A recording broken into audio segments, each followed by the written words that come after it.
Okay, so in a nutshell, what we are going to do, and it's going to take a while to do it, is explain how we got from here to the Bible that you're reading today. And what this is a New Testament in Greek.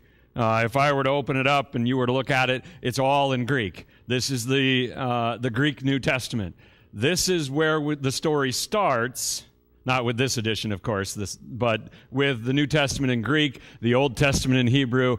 Now it's in English. Now you're reading it in English. Something happened between there and here. We're going to explain what that story is and the steps along the way. So that, and hopefully this is our goal, this is our aim, and the quote from Philip Comfort works for that. Says, the Christian can take the whole Bible in his hand and say without fear or hesitation that he holds in it the true Word of God, handed down without essential loss from generation to generation throughout the centuries. So that term, without essential loss, we'll be talking about stuff like that. How did that happen? How can we have confidence? Because I'm going to make an assertion here, and then as we talk about this, you'll see the facts that back this up. And this is my assertion. Confidence in our Bible today, in our English Bible today, and I could say the same thing about a French Bible, a Chinese Bible, a German Bible. It would be virtually the same story. That confidence in that modern Bible is not a matter of faith. It's not. All right? Now, faith is going to tell us that what we have is from God, that it is the Word of God, and only faith can do that. Evidence can't do that, right? Unless you were there watching it be written, unless you were the Apostle Paul under the inspiration of the Holy Spirit, you don't know that it's from God. That's a matter of faith. You have to take that on faith. But evidence, facts, history, archaeology can tell us that what we have here is the same thing that Moses wrote, that David wrote, that John and Paul and Peter wrote, that what they wrote is what we have. That is not a matter of faith, that's a matter of evidence. And we're going to talk about that evidence. There's a lot of it. It is, of course, contentious, but it is my assertion that it is not, that we are not out on a limb here, that this is not something that we are believing that is on shaky ground. There is ample evidence, and we're going to talk about that. There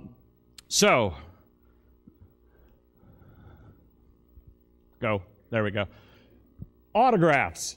You've probably heard the term autograph, and we're not talking about Roger Clemens on a baseball. All right, different kind of autograph. An autograph is the original handwritten document from the author. The first one that was written is called the autograph. And no original autograph of any ancient document exists. The Bible is no exception. Nothing that is ancient, whether we're talking about something written by Julius Caesar or Aristotle or any of the ancients, none of those original documents still exist to this day. It simply is not possible. And the reasons, of course, are varied and important and obvious because it's been thousands of years. All right? Over thousands of years, things written on paper or on vellum or on some other medium like that, they're not going to last. We have ancient things that were carved in stone, actually, like the Hammurabi Code. The only reason that still exists is because somebody chiseled it into stone. Not a very efficient means of spreading information, right? But all of the stuff that was written in that ancient world on paper is gone. None of the originals exist. So anytime you pick up a book in the bookstore that says that Caesar on Gaul, when he wrote about his time in Gaul as a general, that's not from his original copied autograph. It doesn't exist anymore. It's from a copy that is less old than the original.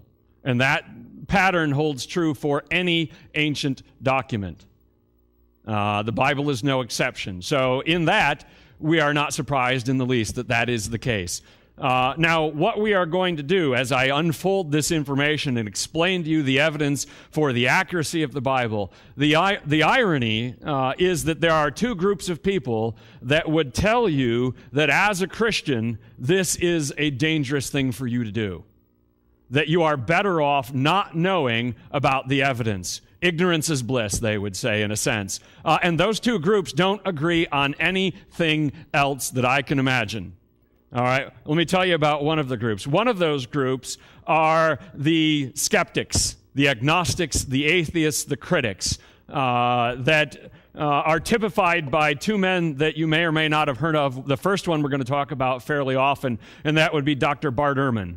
You maybe have heard of Dr. Bart Ehrman. He wrote Misquoting Jesus. He wrote How Jesus Became God and a bunch of other books. He's very popular in the bookstore. He's got a lot of bestsellers out there. Bart Ehrman would say that this evidence is going to ruin your faith. The other person who would say the same thing that's a little less well known is Bishop John Shelby Spong from the East Coast. You might have heard of John Shelby Spong. He wrote a book called Rescuing the Bible from Fundamentalism. Those two critics and those like them, those skeptics, they don't think that what we have today is the Word of God. Consequently, they cross out from it anything that speaks of miracles, the virgin birth, the resurrection, the parting of the Red Sea. Anything that is supernatural is automatically thrown out because they're skeptical. They don't believe it's the Word of God. They don't have any faith in it. Therefore, they cross all of that out. And they would tell you that knowing the truth in their mind about the Bible is going to ruin your faith. That's one group. All the way on the other end of the spectrum, and we won't be talking about this part until next week or maybe the week after, is a second group. And these are people that believe that what we need to have is a quote-unquote perfect Bible, a Bible without flaws. And we're going to talk about that quite a bit. And those people are typified under the normal place that you find them is under the King James only movement, which you might be a little more familiar with. I'm sure there's some King James only churches in western Pennsylvania, and you might know some people. And we will talk about that and talk about that movement quite a bit once we get to the 17th century. It's going to be a bit. People like Peter Ruckman, Sam Gipp, Gail Riplinger, you might have heard of them. Gail Riplinger wrote a book that really started this all off a few decades ago called The New Age Bible Versions. And she was basically equating any new Bible, NIV, NASB, ESV, as being satanic and saying they come from the devil. And we'll talk about that. That's quite a claim. So they don't want evidence or facts. They don't believe in evidence or facts. They think they're unnecessary for your faith. So one group says the evidence will destroy your faith. The other group says the evidence is unnecessary for your faith. Instead, they say, put your trust in one translation, right? This translation is fine. Don't worry about it. Don't worry about the evidence. We're good. It's okay. The skeptics say you shouldn't learn this. The fanatics say you shouldn't learn this. So why are we doing this? You might have thought, you're going down a bad road. Why are we here? Very importantly, they're both wrong. They're both absolutely, demonstrably wrong. Christianity and the church and Christians should not ever be afraid of history, of facts, of research. Because if we are, then what does it say about our confidence of the truth? And we are certainly not. The church is not afraid of the truth because the truth confirms our faith. It doesn't destroy it. After all, it was indeed Jesus who said, I am the truth, right? So we're all about the truth. So let's dig in to the evidence and talk about these things. So any ancient document has to be copied. It has to be a copy, and that copy has to be done by hand because there was no other means of copying back then. Right? The young people may not realize this, but the Xerox machine is not an ancient method of copying. All right? I go back to the point when the blue mimeographs, right? Some of you remember that. That's not even ancient, all right? Anything before Gutenberg was copied by hand. And things copied by hand are going to necessarily have some issues, and we're going to talk about those things. We claim a miracle of inspiration, right? We believe that the Bible was inspired by God and that is a miracle. does that require a subsequent miracle of preservation? That's the question at hand. Is a less than perfect text something to be afraid of? Bart Ehrman says that if God didn't preserve the text perfectly, he didn't inspire it. That's his conclusion, the conclusion he reaches. The King James only advocates say, no, he did preserve it perfectly in 1611. And they're going to stick to that no matter how much evidence points out that there are some errors, that there are some issues. So they're going down with that ship one way or another. They both say we have to have a perfect document or it's not from God. But here's the problem. No ancient document, not a single one, is perfect. None of them are free of errors of copying. You know why? Because copying a book by hand is hard. Ever try it sometime, all right? Copy just a chapter or two from the Gospels and see if you go back and see if you made 0 mistakes. It's not going to happen. You're going to make mistakes. You're going to skip lines. You're going to misspell words. You're going to forget and lose your place. All right? These things happen. That's part of the copying process. We don't expect a perfect text. We don't need a perfect text, and we're going to be talking about why that would be. All right? The flip side and the irony is that there is a group beyond the King James only advocates that believe in a perfect text, and that is the Muslims. The Muslims believe that their text is perfect and without variance. And the reason for that is that the third caliph, Caliph Uthman, took all of the original documents, collated them into one text, and burned all of the originals. No one can ever say what the originals had in them. Only what Uthman published. And so, yes, there's no argument about what the text is, but you have to have faith in a man and that he didn't have his own motives. And we're not going to be talking about that version of the story, thank God, because that's not the history of our text. So let's move on. We're going to have to talk about variance. We're going to have to talk about this. Now, all of our talking today, over this period of time, is going to be about two things, about copying and translating. We're going to talk about copying first, because originally that's what the issue is going to be.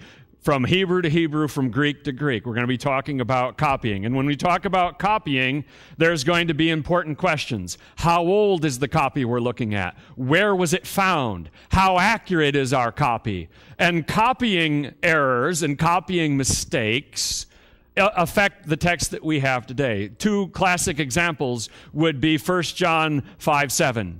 That is an issue of copies, not of translations, but of copies. Are the copies that have that text accurate?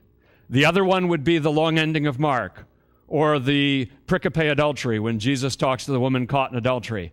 All right? Those are three famous texts where the issue is about the copies and the accuracy of the copies and how old the copies are. The other time, when we get later in the story, we're going to be talking about translating, going from Greek to Latin and from Greek to English, and we're talking about that translational, that skill, that art of translating from one language into another. Well, what are the issues there? Comprehension. Is the translation comprehensible to the people listening? Is it accurate? Does it reflect the original? Did the translator have a bias? We're going to be talking about those things. Examples of that. 1 Corinthians 13. Is the greatest of these love, or is it charity? Those are two major translation choices that are similar, but not exactly the same. The question is, which one better reflects what Paul wrote? That's the kind of question. Or throughout Romans, is it our flesh or our sin nature that's the problem? The NIV famously went for a long time with the sin nature to try to more accurately reflect what Paul meant, but what he said was flesh. That much was obvious. So that's an issue of translating. How do we make sure that we're translating accurately? So let's talk about textual variance and textual control. One thing that we know of is with absolute certainty is that there was never a time when any one man or group of men, whoever they might be, that they had control over the whole text of the New Testament. It was never in the hands of any one man. That much should be obvious to you, right? Different authors writing different parts of it in different places at different times. So nobody had the whole text of the New Testament on their desk so that they could make changes to it and harmonize it and put a spin on it and a slant on it. That's one of the claims that Bart Ehrman has been making more and more in his lectures, in his books, is that the Council of Nicaea was the ones that decided that Jesus was God. The evidence blows that out of the water, because by the time of the Council of Nicaea, we had manuscripts buried in the desert in Egypt that were not uncovered again for the next 2,000 years almost. So if they had changed it when we found those copies in the 19th and 20th century, guess what we would have found? Holy cow, those old documents, none of them talk about Jesus as God. Boom, right? Our minds are blown. They changed it. No. We've never found that. It's not true. So that is a very good thing, that there was not institutional control. It means we don't have to put our faith in the early church's motives, in their abilities, because no one man, no group of people, all right? There is no Dan Brown level conspiracy about this. You guys know Dan Brown, right? Da Vinci Code. It's all conspiracies. There isn't one, because you know what? When this happened, the church was scattered. There was a church in Ephesus, there was a church in Corinth, there was a church here and a church there. Nobody was in charge. There was no control. All right? It was centuries later that there was ecclesiastical control, not in the earliest part of the church, and not when these first manuscripts were being copied, and we've got some of those from that time period. So, we don't have to worry about that. We don't have to worry that they added or subtracted. Because there is no they. That they added stuff, that they subtracted stuff, that they changed the theology, that they removed teaching. All of that is nonsense. And let me read for you something that should scare you, because it came from the pen of someone that, according to this syndicated column, is a pastor, a reverend. He wrote this. Since that time, talking about a couple thousand years ago, the Bible has been tweaked, touched up, added to, and deleted to fit the viewpoints of the ruling class, as well as serve the personal interest of religious authorities. This is a guy that's supposed to be a reverend who believes that the Bible we have today was changed by important people to make them happy. Two major problems with that. Number one, the Bible is anti-rich and powerful, right? So if they changed it, they did a lousy job, because they still look like the villains. And the second thing, there is no they. They don't exist. All right? It's patently obvious to anyone who's studied history that that's just not true. And we'll continue to look at that. All right? We don't have to trust them that they had the right motives, the right ability, because they don't exist. All right? What we have instead are multiple intersecting lines of transmission, and that sounds like a very fancy thing. I will explain it. It'll be easy to understand once we do. All right? So you have the original. We'll pick an example. The original Gospel of Mark. Mark wrote it down, one copy. Copies were made from that copy to go to different churches. Say one of them went to Alexandria, one of them went to Ephesus, and one went to Rome. We'll just pick three. It was more than that, but we'll pick three just to make the example nice and neat and easy. Those three copies now exist independently. The people in Alexandria make copies of their copy, the people in Ephesus make copy of their copies, and the people in Rome make copies of their copies. Of their copy. And then, guess what happens? Those copies get sent somewhere. And now we've got them spreading out across the Mediterranean to different places and being copied by different people. How could anybody edit all of those copies? Nobody knows where they are. Nobody knows how many there are. If you wanted to be that villain and go back to the end of the first century and get all the copies, it would be impossible, because nobody knew where they all were. They were being copied privately in homes. They were being copied in a variety of places. All right? So that is just not something that we have to worry about. Multiple intersecting lines of copying. It's like a spider's web. They just spread out those copies of Mark, and they're all being copied independently. Luke, Mark, Ephesians, Revelation, they're all being copied all over the Mediterranean world. It will be several centuries until they're all collected together into one book called the Bible. For now, they're independently being copied, one letter at a time or one group of letters at a time. Like the writings of Paul or the Gospels. Eventually we'll see that. Those are the first two groupings we see. The Gospels being copied together, the writings of Paul being copied together. But that takes time too. All right. If you have questions, you could ask them at the time so that while we're still on the topic, or you can ask them at the end. It doesn't matter to me. So if you get one, I can't promise I can answer every question, but if I don't have the answer tonight, I'll have it next week. All right. Variance and textual control. So what do we have now? We have not a 1,000-piece puzzle that has 875 pieces. That's what you might think. That what we have is a text, an original autographed text that we're missing some pieces from. Like an old puzzle that you brought out of the closet, and it looked like they were all there, and you put it together, and at the end there's 3 pieces missing. And you say, that was a real pain in the rear, right? I just wasted some time. I should never have done that. Let's throw this thing out, right? That's not what we have at all. We don't have that. Most ancient texts, that's exactly what they have. They have no copies of certain chapters or paragraphs. And the scholars have to try to figure out, what was it that Aristotle said then? What was it that Pliny said next? Or Caesar? What did they say next? Because we have no copy of that part. That's not what we have with the Bible at all. We actually have instead something like an 1,100-piece puzzle that's supposed to only be 1,000. That would just be mean, wouldn't it? You open up a puzzle and it's got extra pieces. You don't know if they belong or not. Do that to somebody sometime that you owe something to. That's rough.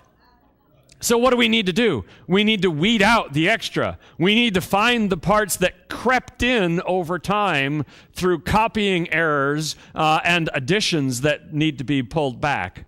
All right? That is a much easier task and a much more firm task than trying to fill in blanks. You see where I'm at there? We'll show you an example in a minute. The transmission of the New Testament text tradition is characterized by an extremely impressive degree of tenacity. You're like, what does tenacity have to do with it? Look at this next part. Once a reading occurs, which means once we find a manuscript that has a particular reading of a particular verse, it's phrased this way, it's written this way. Once we see that in a particular document, it will persist with obstinacy. It's precisely the overwhelming mass of the New Testament textual transmission which provides an assurance of the certainty in establishing the original text. And let me show you by example what Kurt Aland, one of our most important scholars of the past, what he means by that. This is an example in chart form of something that might have happened. So the original manuscript says the only Son of God. No problem. Easy enough to copy. The first 2 copies made from that copy, nobody screwed it up. They both got it right on that sentence. And when people copied from that second generation, in this example, 5 out of 6, or 4 out of 5, got it right. One guy wasn't paying attention. He sneezed. He was tired. Something happened, and he forgot the word only. Oops. It happens. All right? He made a mistake. The people that copied from his copy don't know that he forgot the word only, because they're not looking at what he copied from. They're looking at his copy. So they don't write only down either. And over time, over the centuries, we end up with a bunch of copies that have the word only, and then some copies that don't. And we can trace that. They can actually trace the lineage of a manuscript and find out what its ancestors are, so to speak. It's not an exact science, but they're very good at it. And so we see that when a mistake like that enters into the textual tradition, it sticks around. It doesn't just disappear, which tells us that somewhere in the textual tradition, the entire original text is there.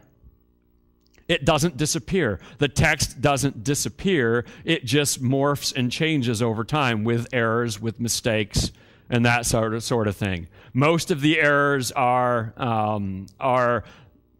not on purpose. They're just oopses. Every once in a while, we'll see an error that creeps in that you can tell somebody did that on purpose because they had some issue. But those mistakes, those errors, stick in the text. Now the question probably bouncing around in your head is, all right, how many errors? How many errors are we talking about, right? I want to know. And here is where the critic will blow your mind and then stop. So let's start with that, but then we'll keep going. There are approximately 400,000 variants, which means different readings, in the New Testament manuscripts. That's a big number. And that sounds like a scary number, because after all, the New Testament only has 138,162 words in the Greek. And so you might be thinking, for every word, there's 4 choices that it might be. But that is a total mischaracterization. That is what you can do with statistics, by the way. That's why, miniature commercial, that's why politicians love statistics, right? You can twist them, bend them, shape them, shake them, and make them sound like something. 400,000 variants sounds like a problem. Let's unpack it. Let's see what that actually is. 99% of those variations do not impact the meaning of the text. They're spelling errors. That happens, right? A lot of tough names sometimes, and place names, and a lot of words that not everybody knew how to spell back then. Just kind of like what happens these days, right? Now you've got autocorrect on your phone that probably tries to tell you how to spell everything. They didn't have that. So there's a lot of spelling errors. Sometimes it's the word order. They switch some words around. It's not hurting anything, right? We can figure that out. Sometimes they used a synonym instead of the right word. Sometimes they had the problem, and this is something that was discovered that makes up a huge number of variants. The copyist struggled with what's called the Greek movable nu. And that means nothing to you, but that's okay. You don't need to know. It's the equivalent of a car versus an apple. Will it change the meaning of the text if it says an car and a apple? Will it blow your mind theologically? Unless you're a grammar Nazi that just can't live with a grammar problem, that's not going to hurt anything, is it? That's not a problem. 99% of those variations, of those 400,000 variants, are just that kind. Let's keep going further. So 1%, we're left with 1%. That's 4,000. That's a lot still. 4,000 meaningful textual variants. That means that there are 4,000 of them that affect the meaning. There are 138,000 words in the New Testament, so 2.9% of the time, about once every 3 pages, there is a textual variant that would affect the meaning. We've got some manuscripts that say this, we've got some manuscripts that say that. Which one we choose is going to affect the meaning. That's important, right? Only half of those are what we call viable. Now, and we're going to get to the number here in a minute, there's 5,780 manuscripts. If we've only got a reading in one of them, it's not viable, right? If it's 5,779 against 1 for a reading, that's not a viable variant. Nobody believes that that was the actual text, and everybody else got it wrong. All right? So about half of those 4,000 are meaningful. They affect the meaning, and they're viable. They might be the original, which gets us down to about 1,500 of them. Viable and meaningful variants. I'm going to have to turn because I can't read that font that size. So this is going to be Bart Ehrman speaking. Bart Ehrman is the biggest, most known skeptic. He started as an agnostic, now he's an atheist. He's actually technically an apostate because he did have a profession of faith for years, and now he's rejected it completely. But these are his words that he spoke. To be sure, he says, of all the hundreds of thousands of textual changes, he loves to talk about the hundreds of thousands of them. Of all of those found among our manuscripts, most of them are completely insignificant, immaterial, of no real importance, for anything other than showing that scribes could not spell or keep focused any better than the rest of us. So the person who believes that what we have is not the Word of God is willing to admit that the vast majority of the errors in our text mean nothing. Is he willing to go any further? He actually is, and we'll get to that in just a minute. So why do we have so many variants? For a very good reason. The more manuscripts you have, the more copies by hand that you have, the more errors you're going to have. If there was only one handwritten copy of the New Testament, say that was all that there was, nobody ever made another copy, it was kept behind glass somewhere, it miraculously survived the last 2,000 years, there's one copy. How many variants would there be? 0, because we'd have nothing to compare it to. That copy would be the perfect example. We would have no comparisons, 0 variants. But how much faith can you have in that? You have to have total faith in that one copy, that whoever copied that copied it perfectly, which is exactly what the Muslims have with the Quran. They have to believe that Caliph Uthman was a man that got everything right. And he had no ulterior motives. I don't want to put that much trust in a man, right? You shouldn't either. All right, so the more manuscripts we have, the more variants we have.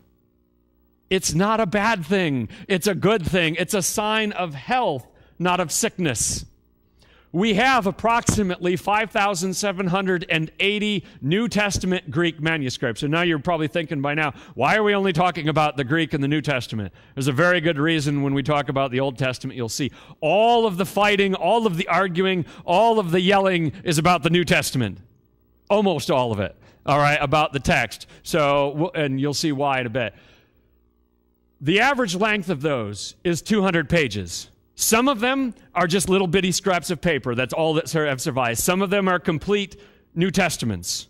Of those 5,780, the average length then is about 200 pages. More importantly, 125 of them, they're called the papyri manuscripts. They're from the 1st through the 3rd centuries, the first 300 years, roughly, after they were written. We've got 125 of those. You're thinking, only 125. When we look at how that compares to any other document written 2,000 years ago, that is amazing.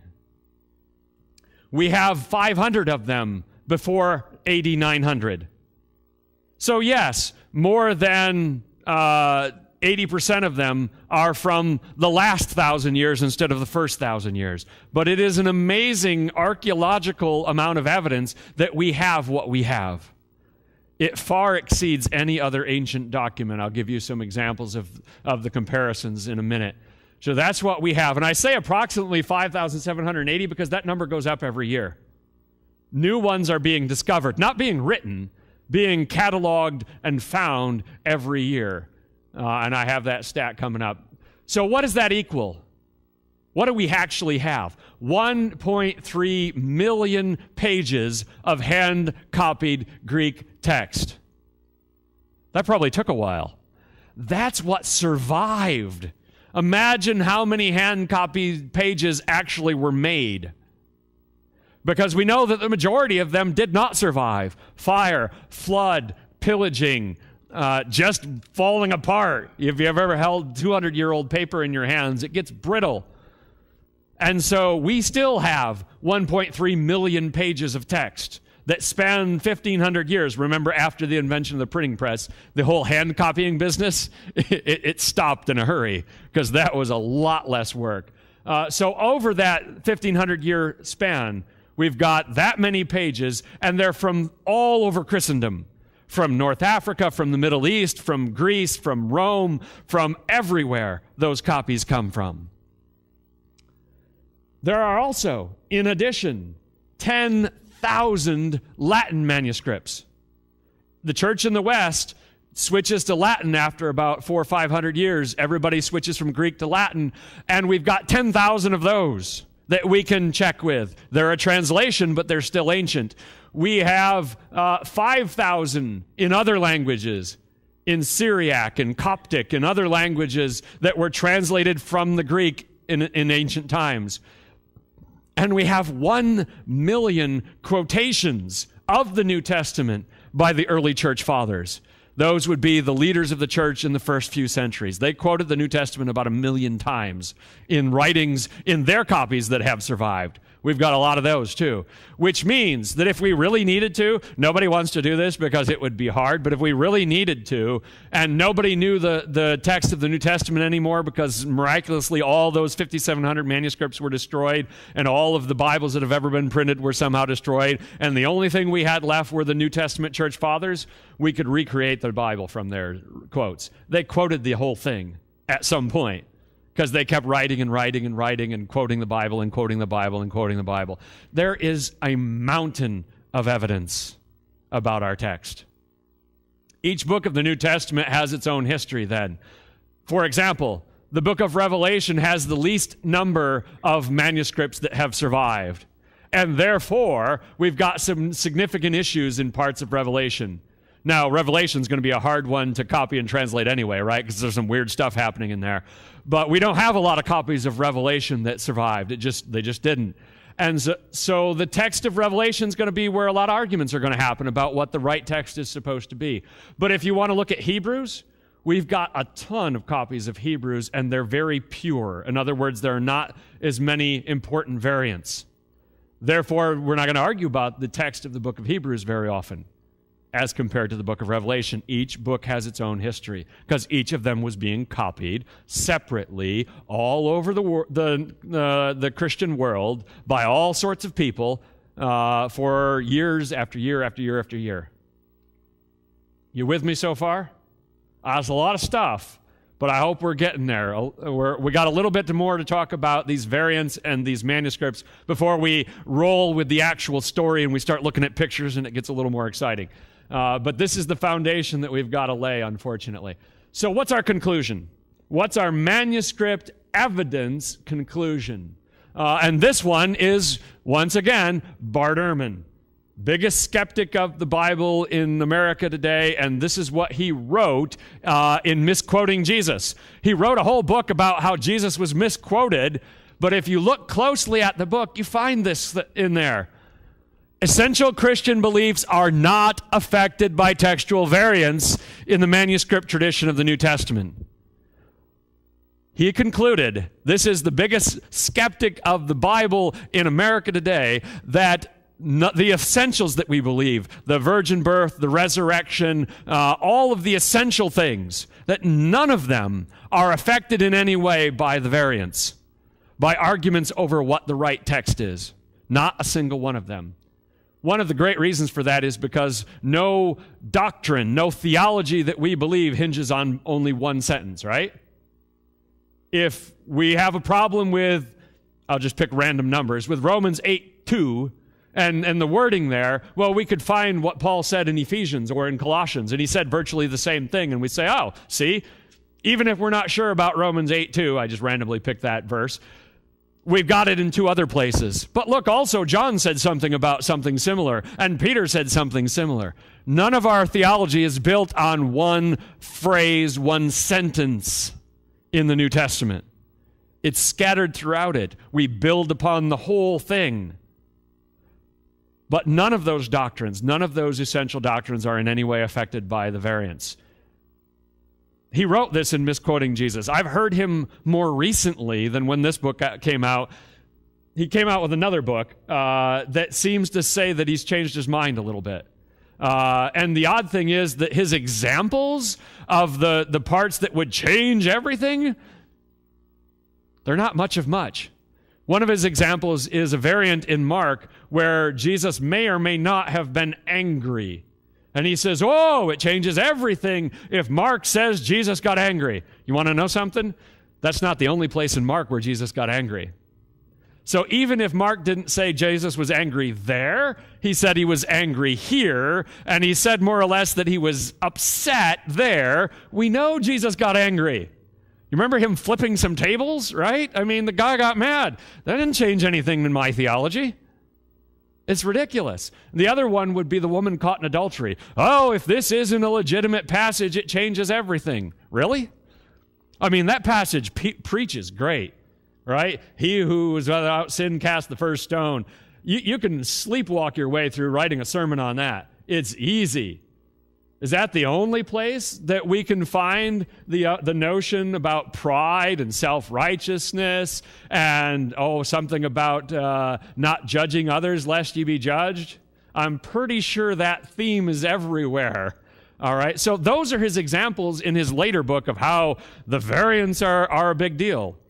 He said this earlier, and he's still right about this. For all of his wrong conclusions, Barterman is a brilliant scholar. He looks at all the evidence, and he agrees with guys like Bruce Metzger about the evidence, and then he reaches this conclusion, whereas everyone else reaches this conclusion, and you say, how did you get here from there?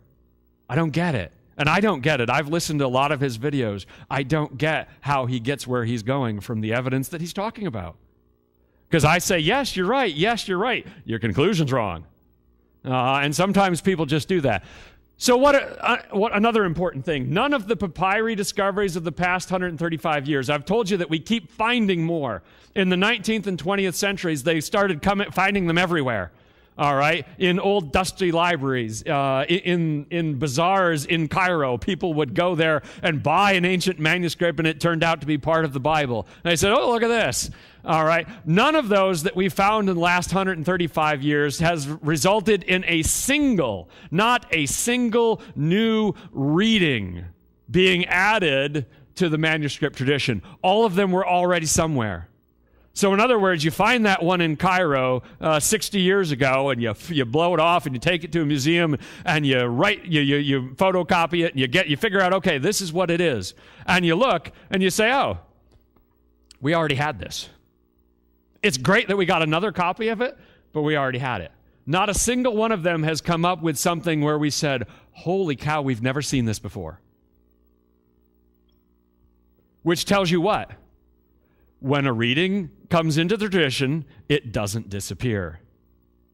They're all there somewhere. We've got extra puzzle pieces, which is a good thing. All right.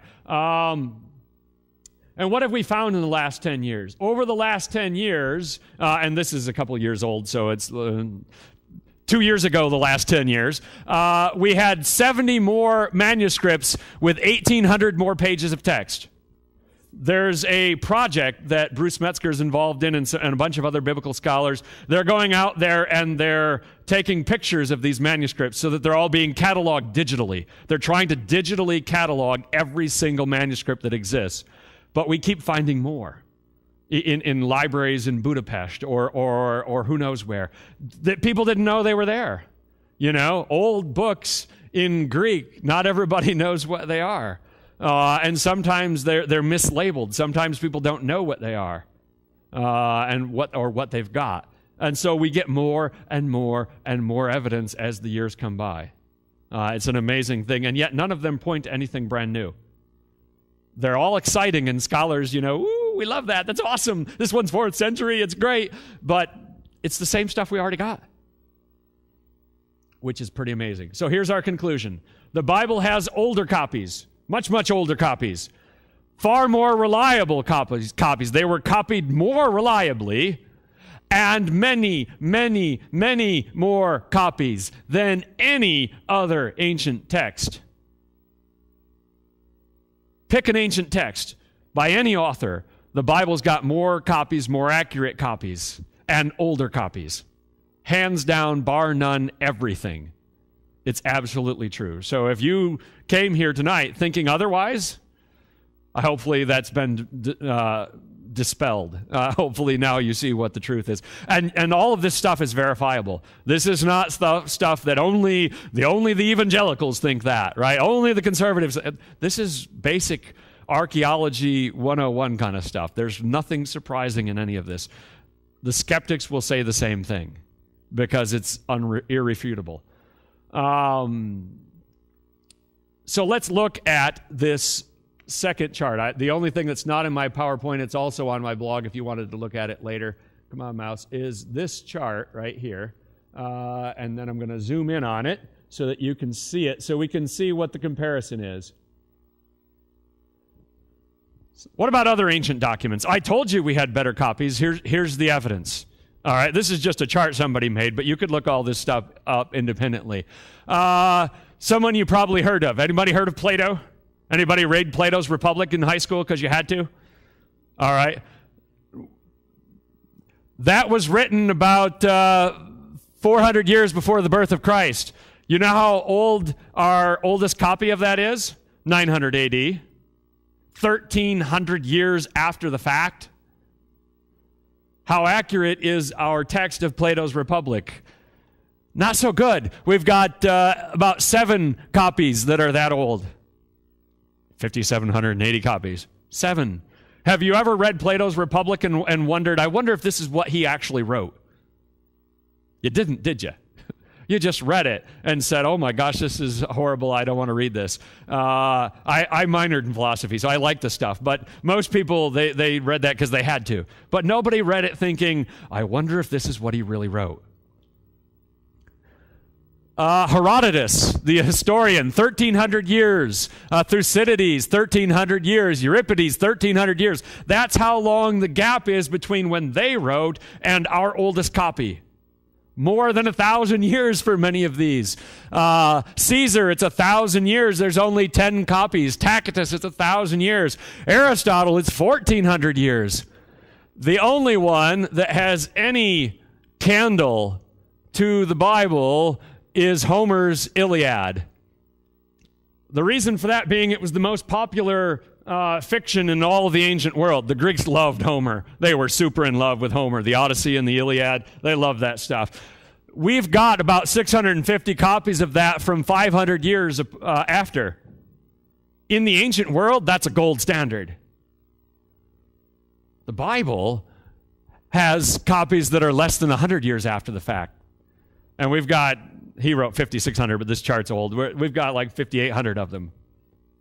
So even Homer, who has pretty good accuracy, you can't calculate the accuracy of those other guys. If you've got 7 copies that are 1,300 years after the fact, how accurate is it? You don't know.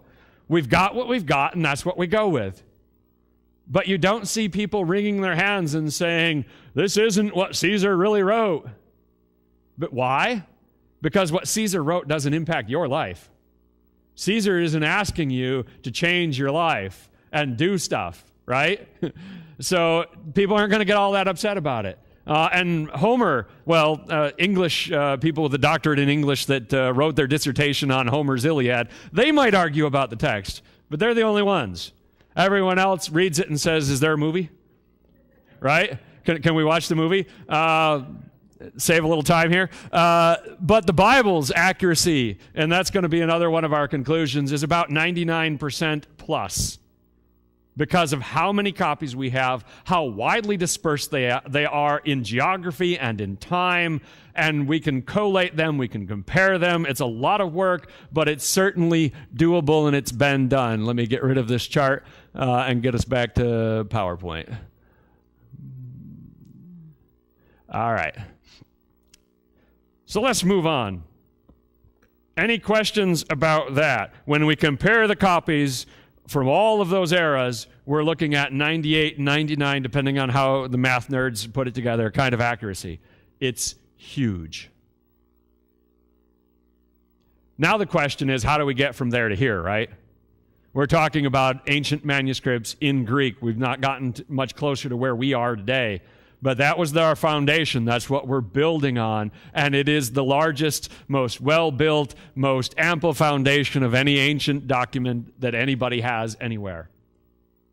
any religion, any philosophy, bar none. Don't let anybody tell you otherwise because it's easily refutable. All right, so let's talk about history. Let's talk about what happened in time. And the first thing that we need to talk about is the Septuagint, or otherwise known as the LXX. You might see that shorthand, which is Roman numerals for 70. Before the Dead Sea Scrolls were discovered in 1947, and we'll talk about that because it's the single most important archaeological find in the history of man. Before the Dead Sea Scrolls, this is life size. This is actual size. This isn't it, of course, because the original is in a museum and not to be touched by hands. But this is the life size of the only manuscript that we had that predated the birth of Christ before the Dead Sea Scrolls were found. This was it. This is called the Nash Papyrus. And this isn't the Bible. This is the Ten Commandments and the Shema. It would have been used in a Jewish synagogue for the noobs that don't know the Ten Commandments for reciting, who need help with the words of the Shema. Maybe they don't speak Hebrew, only Greek, and so they needed a little bit of help with helping them get through their Hebrew. But this was all we had. And you're thinking, that's not much. You're right, it's not. It's more than 2,000 years ago. That's what happens over time. This was all we had at that point.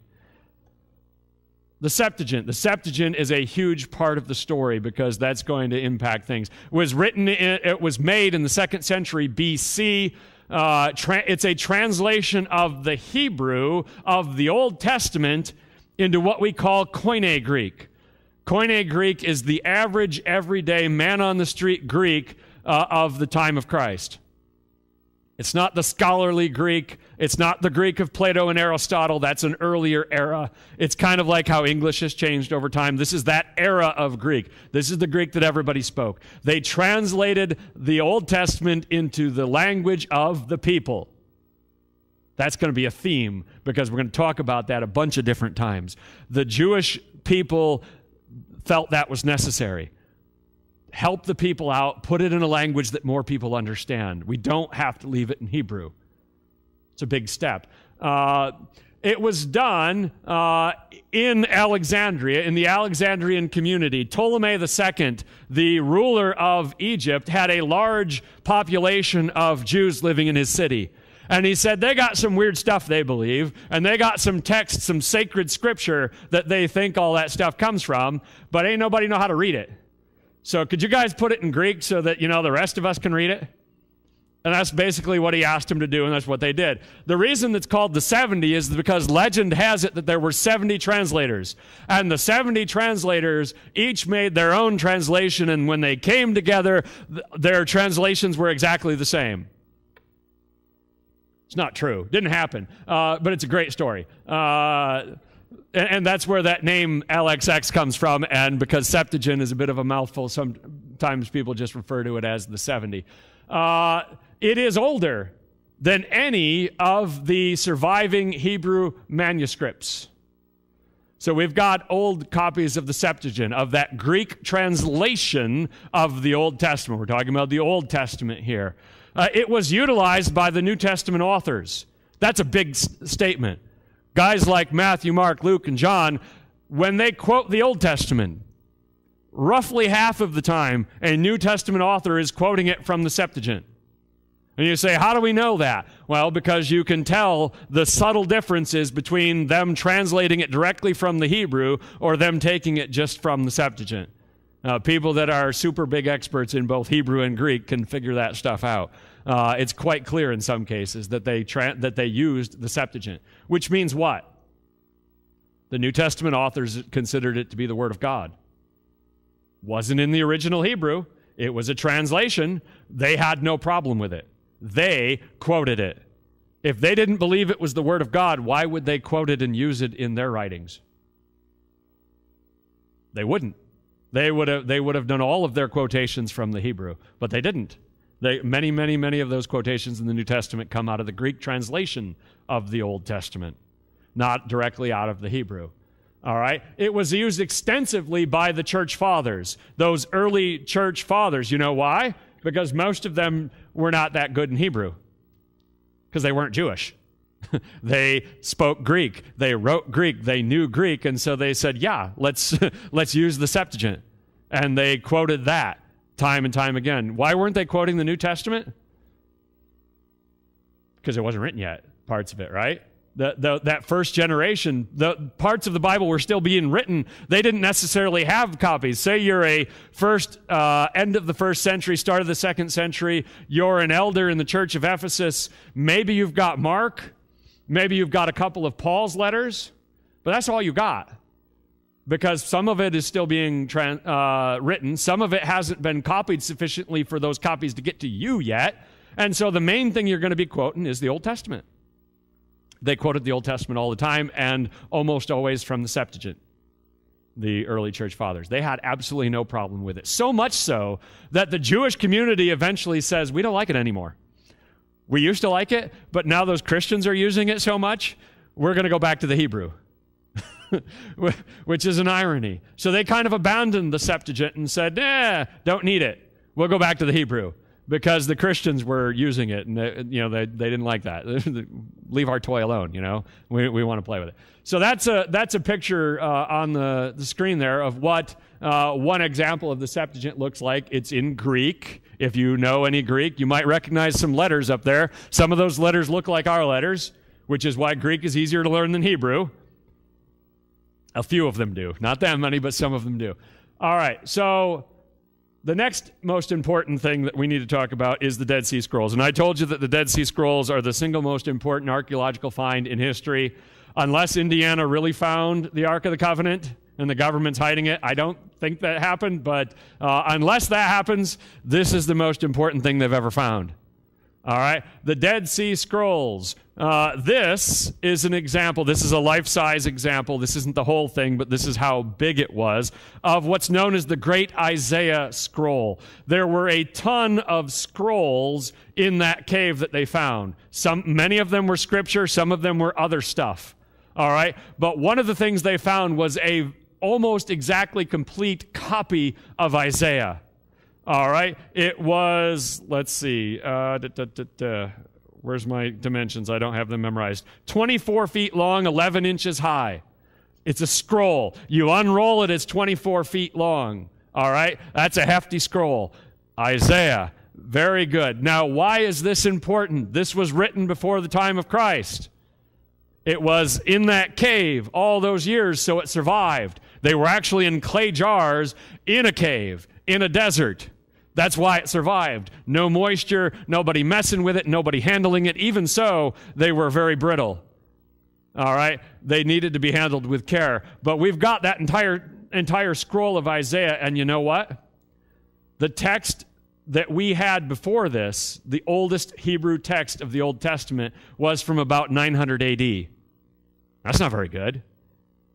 When this was discovered and translated, it almost exactly matches that text from more than 1,000 years later. The reason why people don't fight about the Old Testament text is because the Jewish scribes were scrupulous in copying their sacred text, far more so than the Christian copyists. They would do crazy stuff, like after finishing a page, they would count every word to make sure they had the same number of words. They would not move on to the next page until they were sure that they had copied it exactly as before. They took far more care in it. And so critics and people that are skeptical, they don't waste their time on the Old Testament because of the Dead Sea Scrolls. Because when those jars were in there for almost 2,000 years, and when they were rediscovered, they were the same. Which is pretty freaky, which is pretty awesome. Some more details about the Dead Sea Scrolls. There was every book of the Old Testament in that cave except for Esther and Song of Solomon. Bonus points if you can guess why those two might not have been included. These were written by the Essenes. They were a separatist movement. They were ultra-conservative in their day. Why might not we have the Book of Esther and Song of Solomon? It's not an accident they were left out on purpose. Somebody take a guess on either one. Didn't hear it. What? The book of Esther does not have the sacred name of God. The only book in the Old Testament without the sacred name of God. So they left it, they didn't value it as highly. Song of Solomon is a very different reason. It's the same reason why you are uncomfortable going through the Song of Solomon in Sunday school. It's erotic. It's poetic imagery about sex. And a lot of it. And so the Essenes were like, ew. No. They were prudes in their day and age for whatever comparison from regular society that was. And so they didn't copy that. Those are the only two parts of the Old Testament that weren't in the Dead Sea Scrolls. And I talked about the great Isaiah scroll. 1,000 years passed between the Dead Sea Scrolls and the ones that we had, and they were the same. That ought to blow your mind. That's amazing, which is why we're not arguing about the text of the Old Testament. We're going to talk about it for a couple more minutes, and then we're going to be done with it because nobody's arguing about it. It's just that's how important the Dead Sea Scrolls were. They ended that argument once that was published, and everybody looked and said, oh, all right, moving on. No more talk about about the Old Testament. There's a picture of one of the actual scrolls that was discovered in 1947 by an Arab shepherd. The legend is that he threw a rock into a cave and heard the clay break and said, wonder what's in there. And one of the things that's interesting about that ought to scare you if you know anything about archaeology is that the original Jewish archaeologists, when they unrolled the scrolls, they taped them down with Scotch tape. Scotch tape! You don't put Scotch tape on a 2,000-year-old document. Scotch tape was a newfangled thing back then. Maybe they thought it was too awesome. But you're like, no, don't touch that. Don't do that. But over the years, it was all collated, studied, published. All this stuff is available online now through the Jewish historical museums and whatnot. There's another fragment of the papyrus of the Hebrew. And one thing to note, not that this is going to jump out at you, but something that I'm going to tell you that impacts the story a little bit. There's no vowels in that. The original Hebrew manuscripts of the Old Testament had no vowels in them. Vowels didn't enter into the Hebrew language until later in written form. They didn't need the vowels. It was tradition, they left them without. How do you know what it reads without the vowels? You know the text. If you're the reader in front of the synagogue reading out of Isaiah, you know it well enough that you don't need the vowels. Imagine that. That's how well, right? People like Paul would have had vast sections of the Old Testament memorized. That would not have been unusual for scholars in the Hebrew community to have big sections memorized. They didn't need the vowels. All right?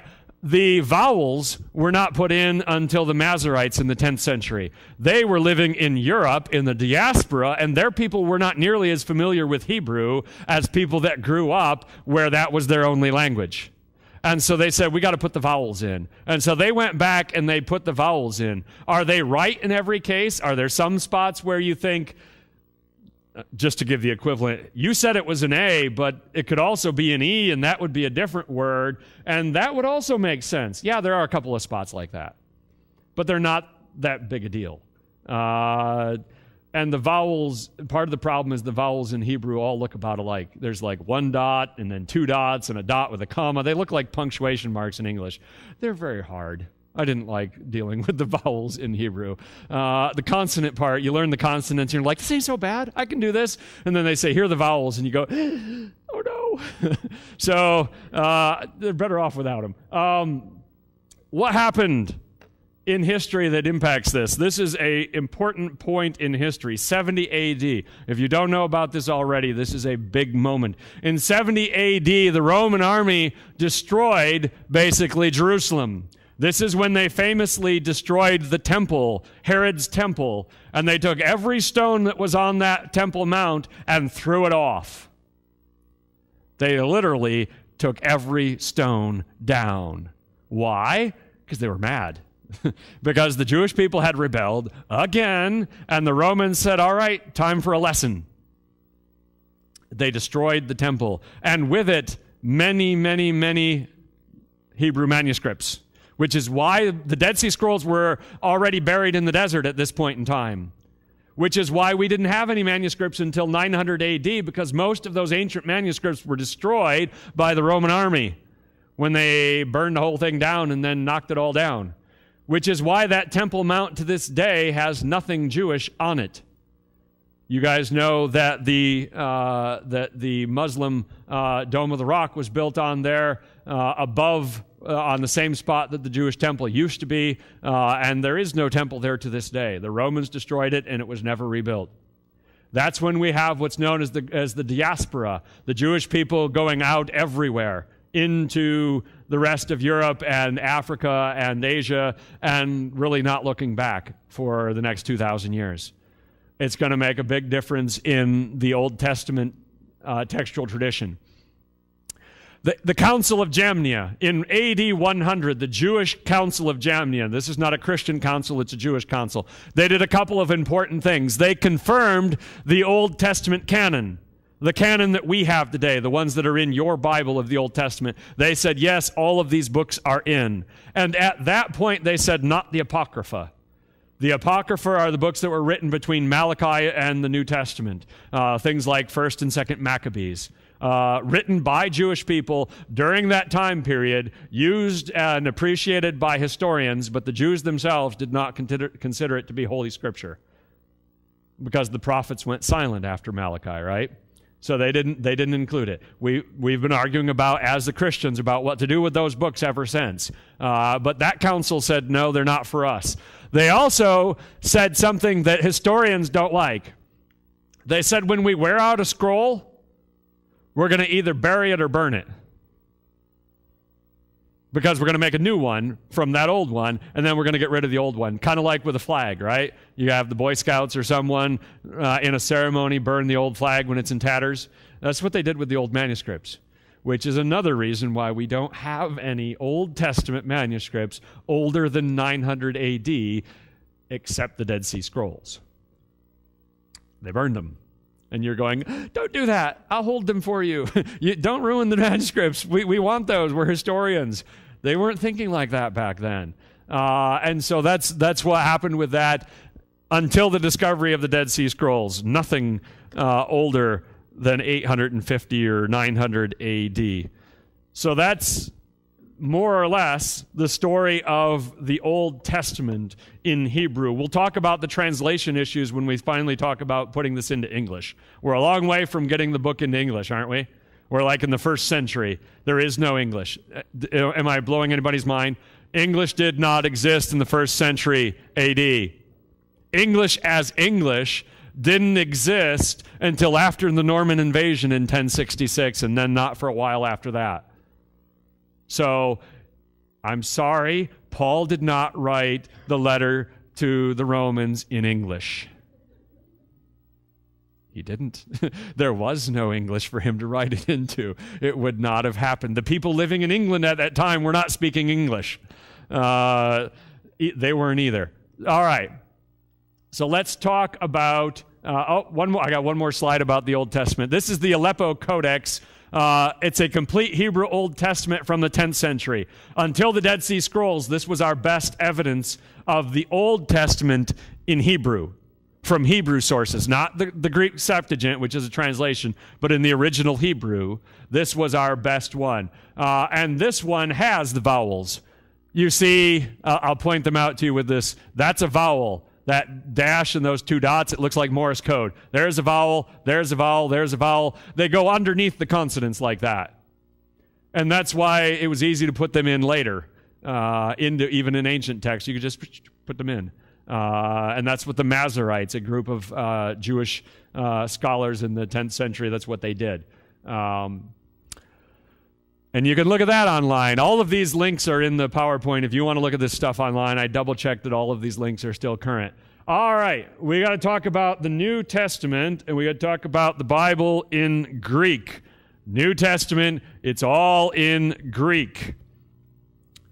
Before we look at that, Here's another example. This is a life-size example of P46. They all have weird names and designations. Don't try to get your head around them. They don't make a lot of sense. This is one of the ancient papyri. Remember I said there was 125 papyri from those first 3 centuries? This is what one of those looks like. All right, this is part of Chester Beatty's collection. It's called P46. It's an important one. We've got quite a few of those. This was written somewhere about 175 to 225 AD, which means it's somewhere between 125, 150 years. What were we saying about all those other guys? 900 years, 1,000 years, 1,300 years. This manuscript survives. It's a good size, this collection of the writings of Paul. This page right here is the start of Galatians. It says right there, if you could see it and read Greek, it says pros Galatos, to the Galatians. All right? These are what we're talking about when we're talking about papyri manuscripts. And they vary from little tiny fragments to whole books of the Bible, to collections of books of the Bible, and everything in between. But I'll do one more before I get to to what's on the screen right there. This is not Hebrew and it's not Greek. So why am I talking about it? I'm only talking about it because this is the first ancient document that we have of the Bible that was signed and dated by the author. One of the arguments that's always going to happen about this is who wrote it and when. They didn't sign it, and they didn't date it on all of them virtually. This is one of the only ones. This was written in 463 AD by a man named John, who was a deacon in Amid, which is in Turkey today. This is actually in Syriac, which is a translation of the New Testament into a language, but he signed and dated it, which means it's important in that respect because we say, hey, we know when this one came out. But for the vast majority of those, that's why we give a range, why it says it was between 125 and 150 or between 225 and 275, because we're going on evidence. The writing style, the penmanship, things like that, how ancient the paper appears to be, all sorts of things, even carbon-14 dating and all that funky scientific stuff. But it's never going to be nailed down to a specific time and place because they didn't do that. They just didn't do it. It would have been, historians would love it if they would have signed and dated every document like it was a mortgage, sign and date, sign and date. That would have been great, but they didn't do it. They weren't worried about us being able to do that, apparently. How inconsiderate. What we have up here is an example of an unsealed manuscript. This is the style of our oldest Greek manuscripts. They're all in capital letters. You see all those capital letters? They are without spaces. And there's no punctuation. FYI, all of the punctuation in your English Bible is a translator's choice.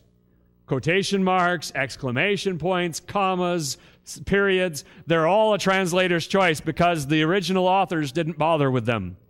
Greek didn't really have them. And you're thinking, how did they figure that out without punctuation? They just did. They did. They just did. And it made it easier, in school, right? You never got yelled at for not having the comma in the right spot because they didn't have any. But that's what an example would look like. What can you imagine some difficulties with this might be? If you're trying to translate this, what's one of your problems? Where does each word start and stop?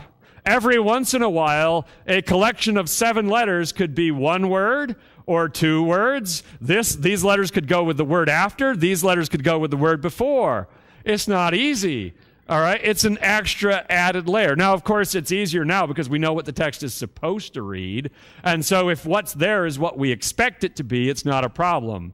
But that's a difficult thing to translate and to work with. All capital letters, no spaces, no punctuations. Saves space, though, doesn't it? Paper was expensive. Ink was expensive. You didn't waste it. So that's what they did. They filled it in. This is an example from about the 4th century. We'll look at a bunch of other examples when we keep going here. And this is what they switched to in about the 6th or 7th century, or about the 7th century.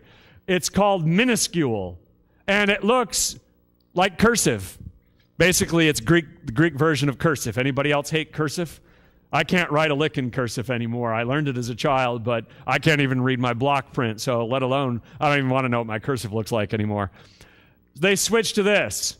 It's a flowing script. It's very different than those all capitals. So one of the ways they date an ancient manuscript is to say, well, what style is it in? Is it capitals and block, or is it cursive with spaces? Because that change happened gradually, but we know when about that change happened. Not all places at the same time. There wasn't a convention where they all got together and said, let's all switch to cursive. They just adopted it over time. So there's another example of the kinds of things that we're going to see. All right. The great manuscripts, the great codices, and codice is just a word that means book. One of the things that happened in the history of this story is the development and the invention of the book. You may not have known that. Books don't predate the Bible. Copyists of the Bible invented the book, for the most part. What did they use before? Anybody remember? We talked about it with the Isaiah. A scroll. Roll them up. And if you've seen an old movie, right, that takes place in Roman times, you see all the cubby holes filled with all the scrolls. That was their library. A bunch of scrolls all rolled up. So what side are you writing on? One side or both sides? You can't write on the back side of something you're going to roll up, right? That wouldn't work. Just on one side. That's not that efficient. So after a while, they realized that if we could find a way to bind these together with a binder, you could write on both sides of the page. And it would actually last longer because you could put something on the front and the back, like a cover that would protect it. And so this technology developed. And they developed the paper that would work for that, and the glue and the binding. I mean, it was an invention process, right? This is one of the first examples of this. This is Codex Vaticanus. That's the name. Codex means book, and Vaticanus refers to where it was found, where it exists, where it is, not where it was originated from. And one of the things that you may hear if you watch any online YouTube videos from a King James only guy is they will vilify Codex Vaticanus. You know why? Because it's got the word Vatican in it. And the vast majority of them foam at the mouth when they start talking about the Pope. That's their favorite villain. So anything with the word Vatican in it, regardless of its merits, they hate it. Which is a ridiculous thing. It's just the name. All right, that's just the name. Why do they call it Codex Vaticanus? Well, because in 1475, it was cataloged in the Vatican Library. Nobody knows where it was before that. How long it was in the Vatican Library before somebody went through the catalog and their version of the Dewey Decimal System and wrote it down and said, here it is. It is one of, if not the earliest, oldest, nearly complete Bible manuscript. The only thing missing are the pastoral epistles and Revelation. So things like 1st and 2nd Timothy and Revelation are not in there. But the rest of the Bible is there. And this is from more or less about, where's my date on there? 350 AD, 4th century. That's not that late. All right? We're a few hundred years after it was originally written. Now it's complete. Now it's brought together in a book. And when you start bringing it together in a book, what's the question you have to answer? What belongs in? When it's just a bunch of scrolls on the shelf, you can have your Gospel of Mark next to something that's not part of the Bible, and who's to say what the things are? The canon is not that big a deal until you start putting together a book, and you have to say, what are we putting in, what are we leaving out? And that becomes an important question that gets answered by this technology. So it was in the Vatican Library. It's from about 350. It was used extensively in 1881 by people named Westcott and Hort, two scholars we'll talk about when we get to the 19th century. They studied this and said, holy cow, this is really old, and we need to take what it says and think about it and utilize it. This is life-size. This is not the original Codex Vaticanus. This is just a facsimile. But this is a life-size version of it.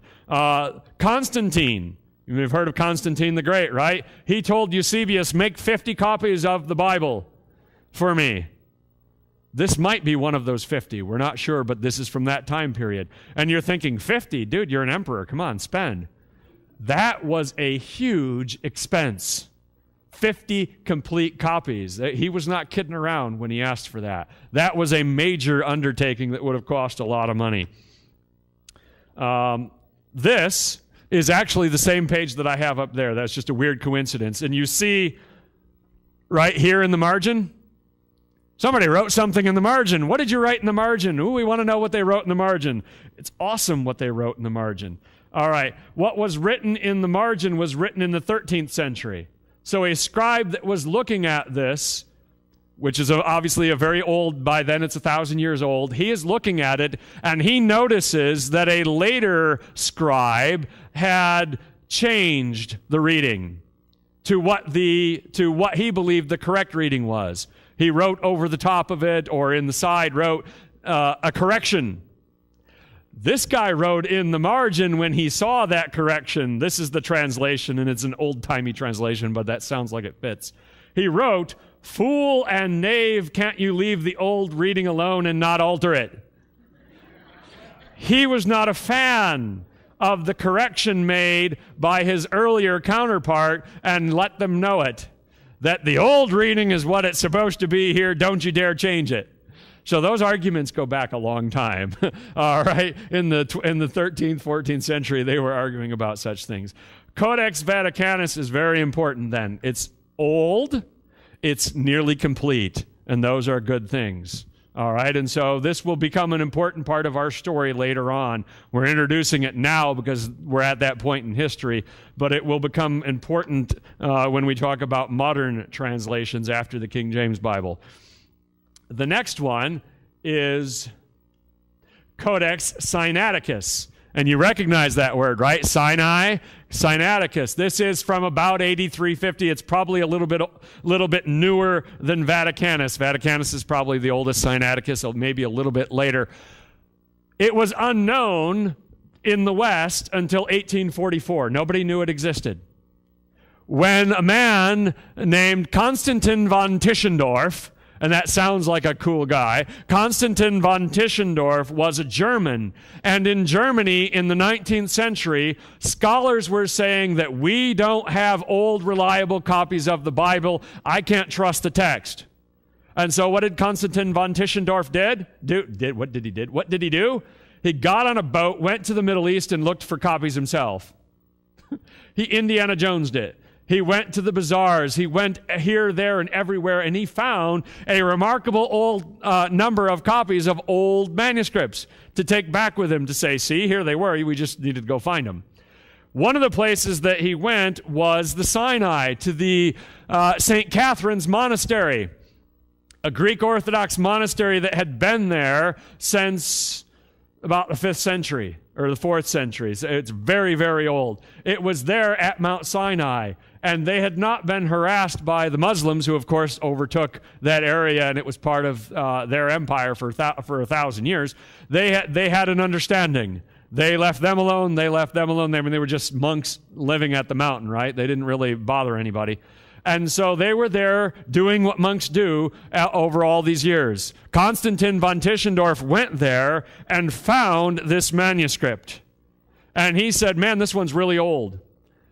I'd really like to take a look at this. And the story gets really wonky after this because it's controversial.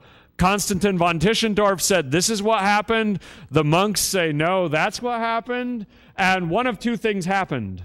Either Constantine von Tischendorf had their permission and they were happy with him to borrow it and he didn't need to bring it back on time, or he's a big liar. one of the two things is true. Historians are still, depends on who you want to believe there. He took it to Cairo, made a copy, then it eventually went to Russia, went to Germany and then parts to Russia. Now some of them are in England, some of them are in Russia, some of it is in St. Catharines still. So it got split up. It wasn't in its original binder anymore. It was individual pages. They call them leaves. And until until a couple of decades ago, they thought that the first 5 books of Moses were completely lost. Konstantin von Tischendorf said, and you might have heard this, he said that the monks were using the pages for kindling, and I rescued it from them. There's only one problem. It was on vellum, animal skin. It doesn't burn. If you try to light it on fire, it just smokes. Nobody would use that for kindling. It's insane. So his story has some weakness to it. And we now know that he was probably fibbing in order to not return the manuscript, because they found most of the books of Moses in the monastery. They were behind a wall. At one point, they had done some renovations and walled off a section. And when they knocked it down later, they found all of these old documents that were back there. And said, holy cow, and some of the pages of Codex Sinaiticus were there. And there were 730 pages originally. There are 347 of them now in the library of the British Museum, 43 at the Leipzig University, 6 of them at the National Library of Russia, and 12 of them plus a bunch of fragments at St. Catharines. So this poor book is everywhere. But now it has been digitally scanned, and you can see the whole thing if you're a scholar. You don't have to go to 4 different libraries in 4 different countries and get permission from 4 different authorities to look at it. The digital age has worked wonders for this kind of thing. The internet's not all useless. There are some great things that can be done if you do it right. This is actual size. Notice the difference. Vaticanus, Sinaiticus. Why are they not the same size? Because they're being done by hand, right? Pick the size that you want. This has got 4 columns. This has got 3 columns. They're going to have different numbers of pages then, right? How big do you want to write in your script? How big a piece of paper do you want it to be? It's all up to the person making the copies. There's no such thing as a uniform size for anything, because everybody's doing it themselves by hand, 1 page at a time. All right, a little bit more about Sinaiticus. It contains different text types. And this is the first time we've talked about text types. Text types are a funky thing. Remember how I said that they were being copied in Alexandria, copied in Rome, copied in Greece, right? Over time, those copies from one area becomes known as what we call a text type. So that today we have an Alexandrian text type, a Byzantine text type, which would mean the area around Constantinople, and a Western text type primarily. Also some other ones depending on who you talk to. Because over time, the copies started to look more and more like their ancestors, right? And so that over time, we can tell where it comes from based on that text type. Sinaiticus is weird in that the Old Testament, it's Alexandrian in its text type. I've jumped ahead. I'm talking about the story of the next one. That's my fault. But we can tell that it was copied from an Alexandrian source, and it's a complete New Testament. So that's very exciting. Alexandrinus. I was talking about the wrong one. Forgive me, I've made a mistake. It probably won't be the only one. All right, Alexandrinus is the third. We've got 4, maybe 5, depending on who you're talking to, of these nearly complete Bibles that are this old, that really count. They're very important. Alexandrinus is another one. That's from the 5th century. So it's a little older, or let's a little newer than Sinaiticus and Vaticanus. That doesn't make it unimportant. It's just not as old as they were. It has multiple text types. I was jumping the gun. It's Byzantine in the Gospels. In the Gospels, it reads like the copies that we have now from Byzantium, which is Constantinople, that empire, the Eastern Roman Empire, in the Gospels. But in the rest of the New Testament, it reads Alexandrian, which means that whoever copied down Alexandrinus had one copy of the Gospels that was from the Alexandrian or from the Byzantine area, and the rest of his copies that he was copying from were from a different area. That tells you how much interconnectedness there is. Copies from different areas were available to this scribe. He didn't have just the one to go with. But for whatever reason, he had one version or one area's copies for the Gospels, and the rest of them were from Alexandria, which is an interesting thing. This has its own interesting story. It was brought by the Eastern Orthodox Patriarch from Alexander to Constantinople, and it was given to Charles I of England as a present. Which is an interesting thing. They said, here, have a present. It's an old Bible, which is really cool. And that's how it made its way into the story. That's how people know about it. This is the last one. And you're looking at that one and saying, oh my gosh, what on earth is that? This is Codex Ephraemi. It's from the 5th century, so it's the same era as Alexandrinus, but it is a palimpsest. And that word is even hard. It's a palimpsest. A palimpsest is a funky thing that we will never have in the modern era because paper to us is cheap, right? You make a mistake on a piece of paper, you crumple it up and throw it away. Who cares? Paper is cheap. Paper was not cheap to them. It was very expensive. This originally was the whole Bible in Greek. Some of the pages are missing, but it was originally an entire Bible in Greek. So far, so good. In the 12th century, a man named Ephraim the Syrian wrote a lot of sermons and other things.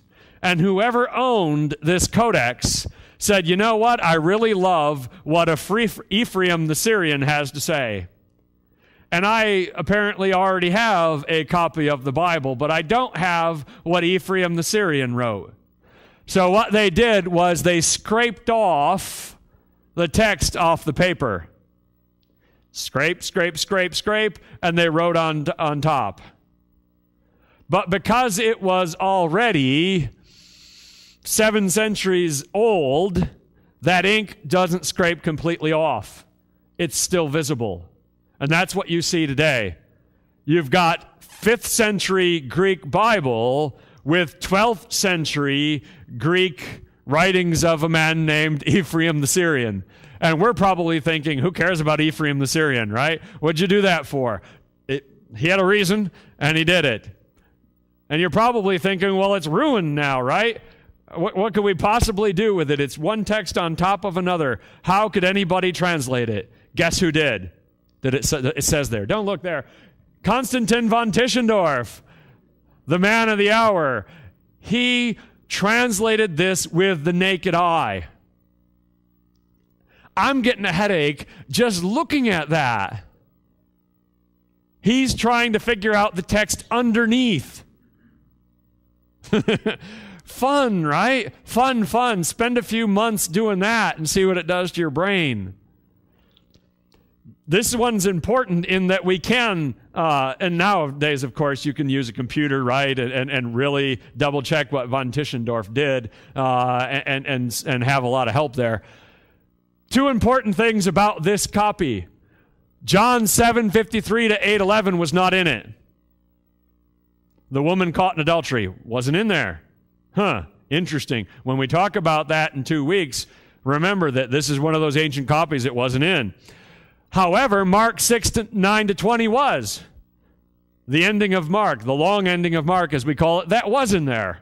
And those are the 2 biggest variants of the entire New Testament that we still have a question about to this day. Do they belong or don't they belong? Everything else is shorter. 1 John 5:7 is like one verse. That's one of the other long ones. These other two are fairly substantial. This one had one, but not the other. And that's kind of the story, and that's what we're going to see. We're going to talk about both of those once we've got the whole story. Do they belong or don't they belong? But Konstantin von Tischendorf took a look at this, translated it, and made it available, which is a pretty amazing thing to do with the naked eye. We are nearly out of time. I'm going to go... I'm going to go a little bit further and then stop for questions. We're still talking about Greek, right? We haven't moved to anything else yet. They did, of course. Coptic was one of those languages. The Copts still are around. You've heard a lot about them lately, unfortunately mainly because of bombings in Egypt. The Copts are a group of Christians that have been there since the beginning, and they translated the Bible into their dialect. And this is an example of what that looks like. And I talked about how in other languages we had a whole bunch of manuscripts. One of those is Coptic. Another is Syriac, which would have been, of course, in and around the area that is modern-day Syria. And that's what that looks like. We place far more weight on the Greek than we do on the translations, even if they're of equal age. What we use the translations for is for things like double-checking. Say we have a tough decision based on the Greek evidence. Then we say, okay, what about the Latin? What about the Syriac? What about the Coptic? What do they say? Can their evidence help us make the decision? But by and large, the New Testament scholars today are going to put a lot more weight on the Greek than on these others. But we use them as sort of supplementary evidence to help build the case for what the reading is going to be. Do I have time to get done with Jerome's Vulgate? No, I don't want to. I'm going to stop here because if I go into this, we won't have any time for questions, and we're going to go right up to the very end, and I don't necessarily want to do that. Before you leave, I'm going to give you this chart. I didn't give it to you now before we started because I didn't want your brain distracted by looking at the pretty chart. All right? I was a teacher for 10 years. I know about these things. Don't give people distractions. I will give this to you before. This contains in chart form what we've talked about so far at the top. We're going to talk about the bottom half of the chart over the next 2 weeks. All right? This is a chart that I made in an ugly way on pencil by hand, and a pastor friend of mine from Franklin went on the computer and made it look pretty and made it look useful to you. Otherwise, you'd have been stuck with the version in my handwriting, which is no good at all. Questions? That was a lot of stuff, and some of it I will say, well, we're not there yet, but otherwise, please ask some questions now. That might help. I saw one hand already. What you got?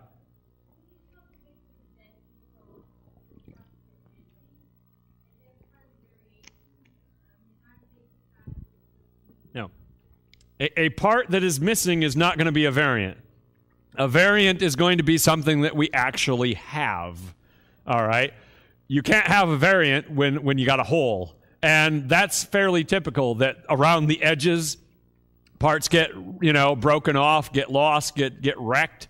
And what do we do when we're missing a part? We look at a different manuscript, right? Because we've got 5,700 of them. If this one that we're looking at is missing this bottom right corner and it's missing a few words, well, that's not universal, right? If all 5,700 manuscripts were missing this word in this verse, that would be a freaky weird coincidence, but it's of course not. Different spots are missing or illegible or whatever in different manuscripts, which is why we've got to collate them, bring them all together, compare them all, and figure out what the text is. And that's been happening since, as a skill, as an effort since Erasmus in the 15th century. Or we got a ways to go before we talk about Erasmus. But we've been doing that for the last 500 years, basically, is looking at all of those evidence, at all of that evidence, bringing it together, and figuring out what the New Testament text in Greek is supposed to be. What is our goal? The original, right? We want to know exactly what Paul wrote and what John wrote, et cetera, et cetera. And I'm telling you, from that evidence, we have 99% accuracy. 99% of the time, we're absolutely certain that what we have is right. We have about 1,500 spots in your New Testament where, and if you've got a Bible, a study Bible, right? You've noticed this, haven't you? At the bottom it says some manuscripts, a few late manuscripts, Western manuscripts, or whatever, however they phrase that. That's what those are. Those are those 1,500 places, more or less, where the publishers said, you ought to know about it. All right? This, and I didn't explain this, this is my copy of the Greek New Testament. Down here at the bottom, for every spot that there is a variant, it will tell you what the evidence is.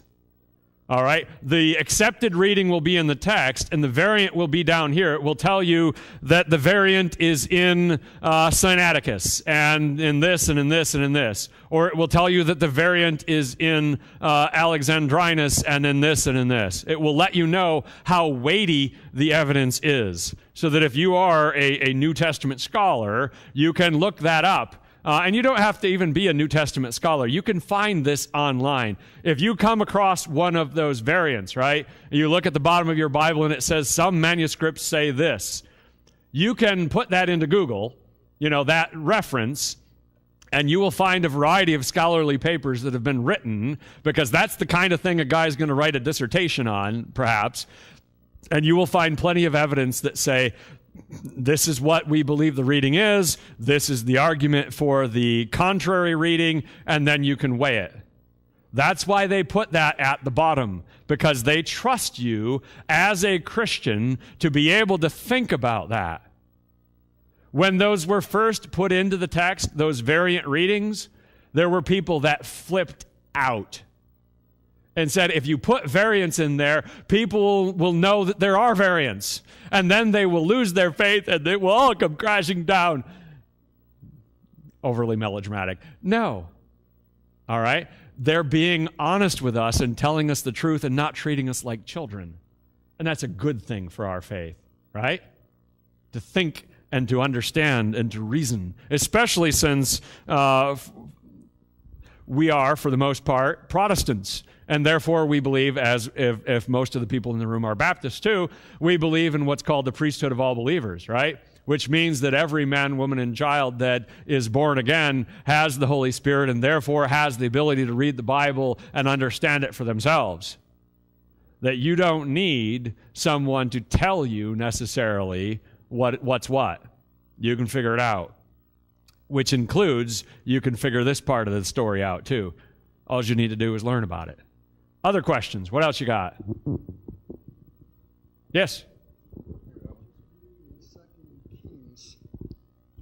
I was reading in 2 Kings about one of the books that they talked about was about the history of the kings of Judah. Mm-hmm. And whenever one of the kings dies, they mentioned that the rest of his life would be found in a book like that. Was there any... Well, there's so many different books that they talk about, especially Kings and Chronicles. And we wish we had them. And they're just lost? Yep, they're just lost. I mean, without the Dead Sea Scrolls, we wouldn't have any Hebrew manuscripts, right, from before Christ. So all that other stuff got destroyed too, whether it was during, some of it would have been destroyed by Nebuchadnezzar, right, when the original temple was destroyed. Some of it would have been destroyed by the Romans. And some of it simply would have, time. It might not have gotten copied. And so therefore it ceased to exist. I mean, yeah, the Dead Sea Scrolls are so huge, because they give us confidence in the Old Testament text. But yeah, you read that and you say, I want the rest of the story, right? Where is that book? When it was written, when 2 Chronicles or 1 Kings was written, that book was readily available to someone who would want to read it. No. And it wasn't ancient history, it was, modern history, so they probably didn't need it so much. They also had like other books too of different, different men. And you wish. And find out exactly how they were written, if they were written in Latin or Greek or whatever.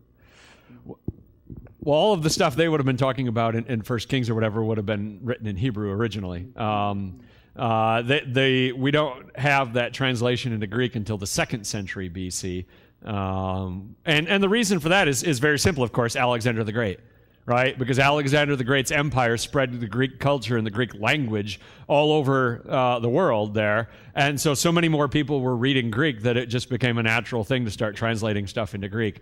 And they did that with the Hebrew Old Testament. So when we fast forward to the 1950s and start talking about translation controversies and how we can't afford to translate, that everything has to be in English, there are people out there that believe that you can only read the Bible in English. Right? Because the apostles didn't believe that. They read the Greek Old Testament and had no problem with it. How could we say that we can't do what they did? That would just be asinine. But I've actually seen that. There were missionaries that went out, and before they could speak to the people in Africa, they had to teach them English because they couldn't translate. In their mind, they believed they couldn't translate the King James Bible. That was perfect, and you had to leave it alone. Nobody does. Nobody. No, that's not what people do today, of course. People like Wycliffe and whatnot, they're out there translating the Bible into every language possible, right? Because they know that if it's in the language of your mind and your heart, it's going to have a much greater impact than if it's in your second language. And so we've kind of rejected that. But that idea is out there. But it wasn't something they did. They believed in a translation as the Word of God, because they quoted it and said, thus saith the Lord through the prophet Isaiah, right? There's that kind of introduction to those New Testament quotes from the Septuagint, which kind of blows that whole theory out of the water. So, other questions? What else we got? In the back. Yep.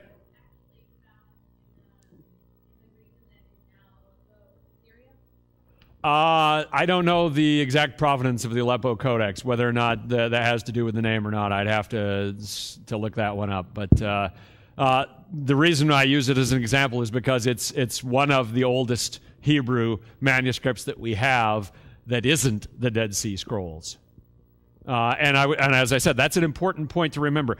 That extreme accuracy between the 10th century and the 2nd century BC is why you don't have critics arguing about the Old Testament by and large. They gave up. They said, all right, those Jewish scribes, they did it right? Because it was stuck in a cave. You can't argue that they changed it later, right? At least going back to the 2nd century BC. We know with as close to absolute certainty as you can know anything about the ancient world, we know with that kind of certainty what the Bible looked like and what it contained that Jesus read when he stood up in the synagogue in Capernaum and rolled out the Isaiah scroll and said, this day this has been fulfilled in your hearing, right? When he said that, we know what that text is because it looks just like the Dead Sea Scrolls, which is pretty amazing. It's pretty awesome. And so almost all the controversy is going to be New Testament stuff, of course. And that's where most of our fights are about theology anyway, right? All of our knockdown, drag out, yelling at each other on the internet kind of fights, they're almost all about New Testament stuff. We don't usually yell at each other, proverbially speaking, on Facebook about stuff out of Deuteronomy, right? Let's be honest. So most of our fights are in the New Testament, and most of the textual issues are in the New Testament. It just kind of goes together. What else? I'm not in any big hurry, but I don't want to take you guys extra. But if you got questions, now's the time to ask them, because by next week you might have forgotten half this stuff. Hopefully not, but... All right, let me give you a couple other thoughts. These are just things for FYI. These are some of the books that I found useful in terms of their being accessible. One of these is called The Visual History of the English Bible, and you can come up and look at these. This one is chock full of pictures and charts about the English Bible. And obviously we're not there yet, right? Because there's no English yet, but eventually we're going to be talking about this, and this talks about every version of the English Bible that has existed, its history, how it came to be. It's a very great book.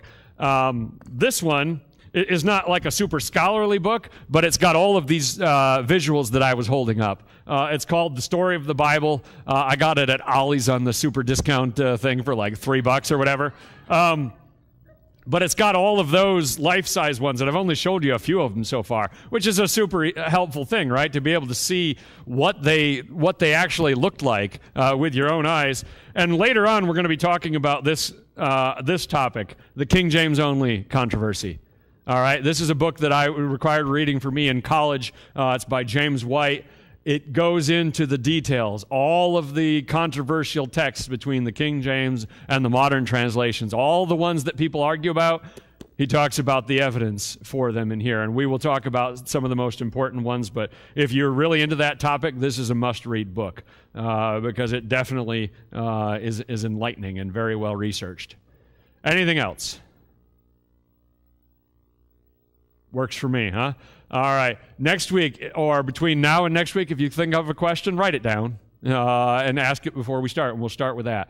We'll pick it up next week with Latin. All right. We've been in Greek the whole time. We're going to switch to Latin. So learn Latin between now and next week.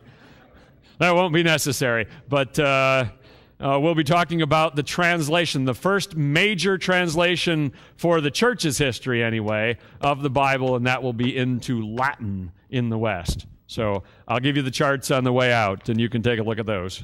Thank you for listening and coming and all that.